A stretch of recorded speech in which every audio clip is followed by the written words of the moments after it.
Well, first of all, I'd like to say thank you for everybody for coming this evening. It's quite heartwarming.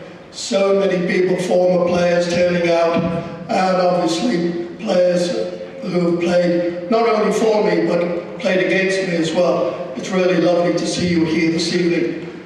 It's such an honor to receive, or to be in the same company as Abe Lemons, as Bart Connors, as Barry Switzer, people who have previously received this award. It's quite an honor. I have to tell you a little bit about my journey to Oklahoma City.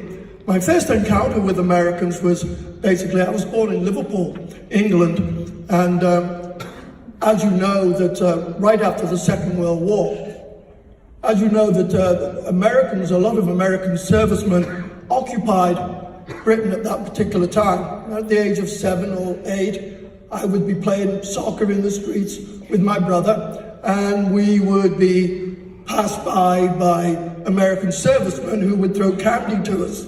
And my brother and I would say, hey, that's great, you know. Then obviously they would say, hey, kid, you got an older sister. So it was always very nice to receive the candy, but no, we did not have an older sister. But there were several things in Liverpool at that particular time in my life. There were two teams in Liverpool. There was Everton and Liverpool.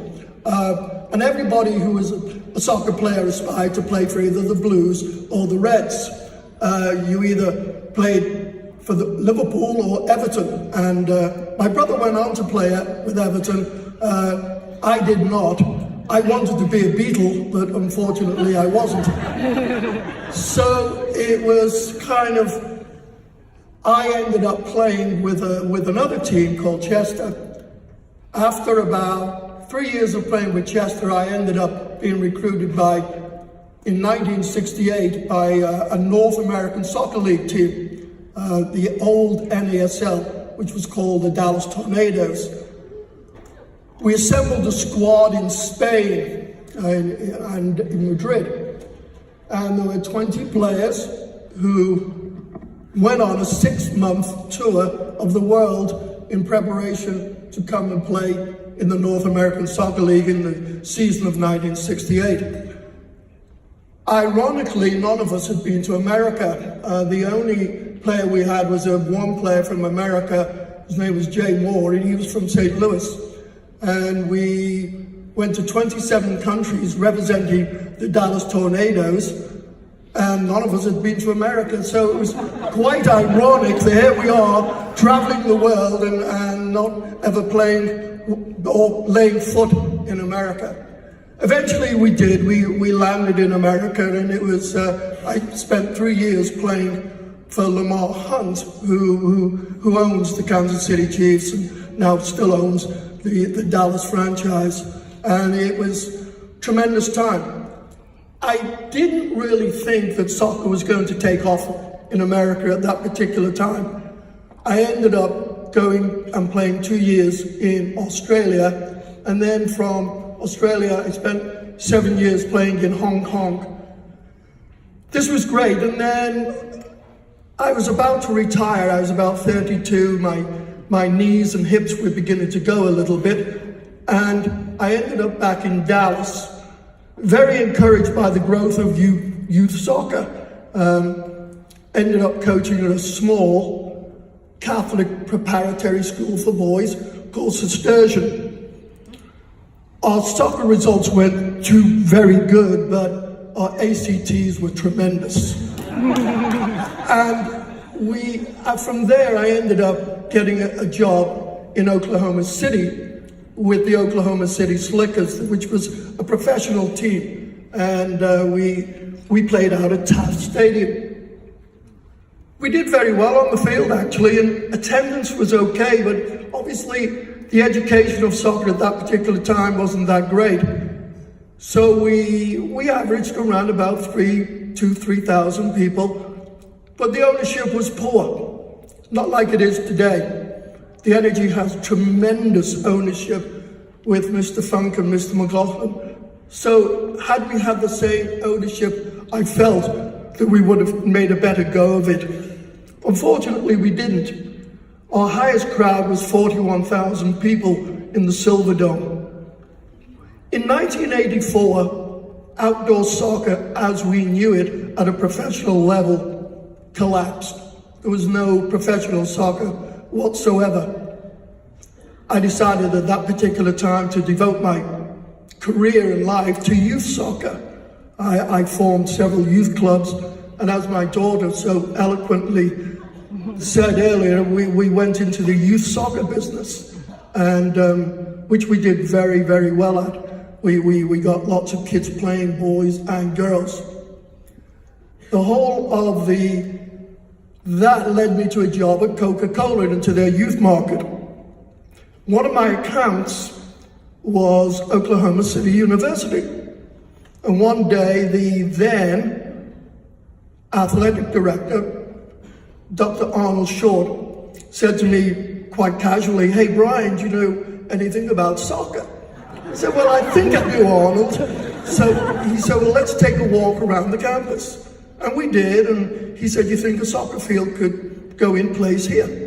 I said, "I think we have enough room, but we may have to put a little bit more effort into the car park."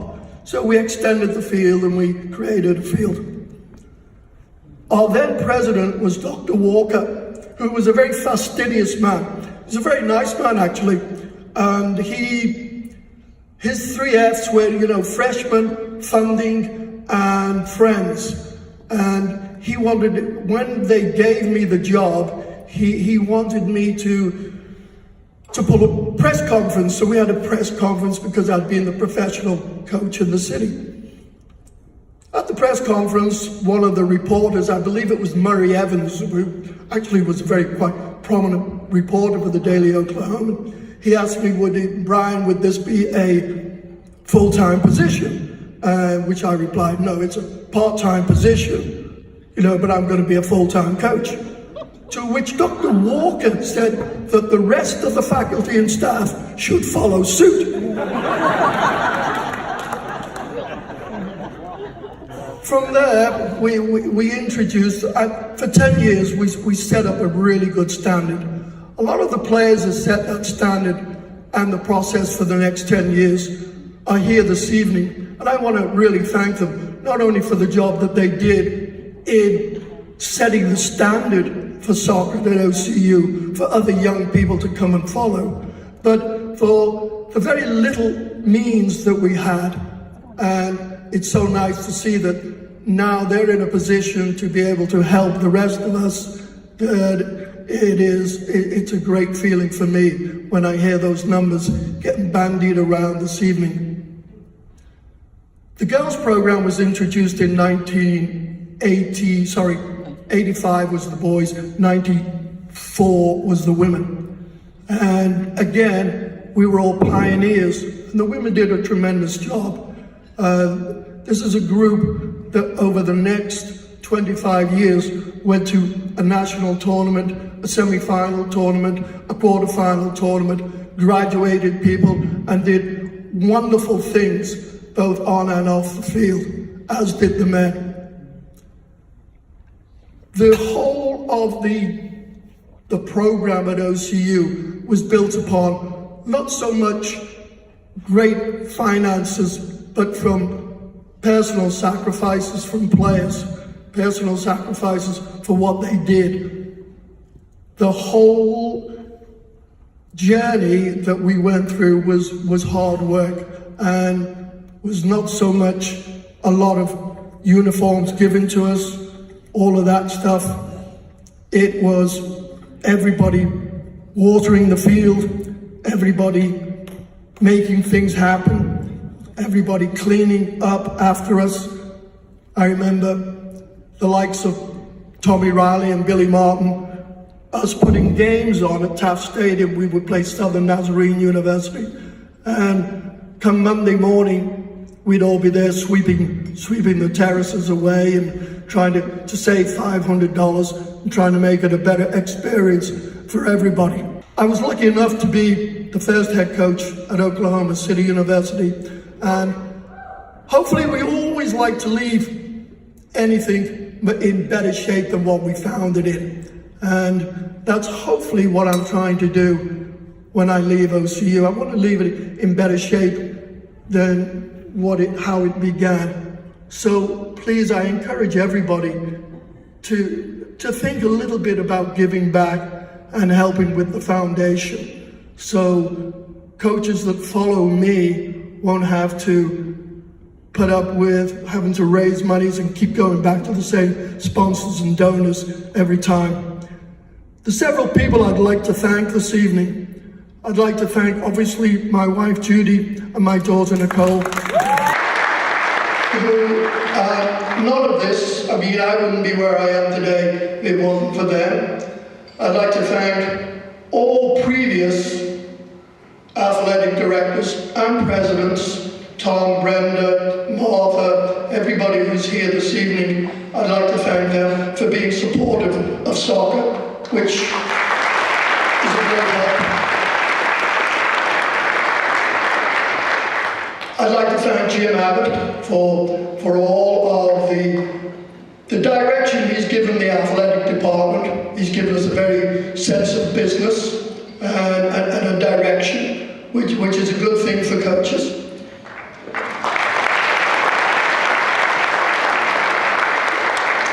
I'd like to thank every player who's ever put on an OCU soccer shirt and played for me. I'd like to thank everybody who got up at 5:30 in the morning and did our 6 o'clock two-a-days.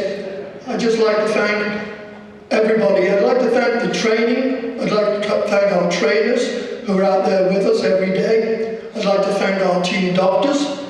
And I'd like to thank my fellow coaches who have been tremendously supportive of all of us. And it really is, you're at a soccer game and you'll see the volleyball coach, you'll see the basketball coach, you'll see the softball coaches out there with the teams, and that really helps. It gives us all a feeling of we're all in it together. But most of all, I'd like to thank all of you for coming this evening. I'd like to thank myself for really enjoying myself too much at OCU.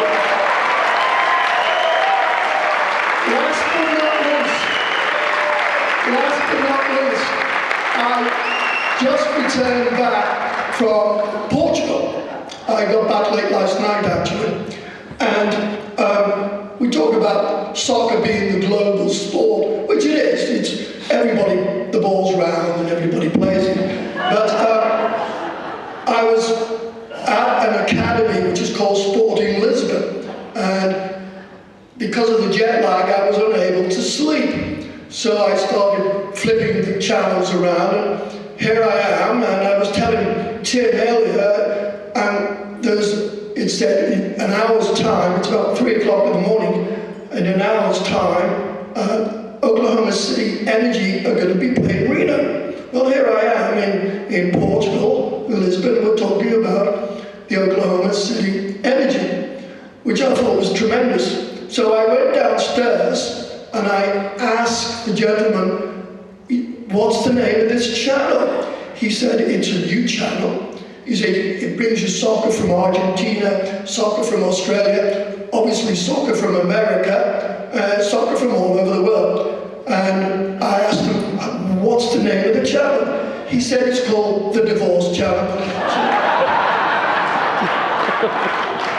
So, again, I'd like to thank everybody for coming this evening. Enjoy yourself, and hopefully I haven't kept you or bored you too long. Thank you.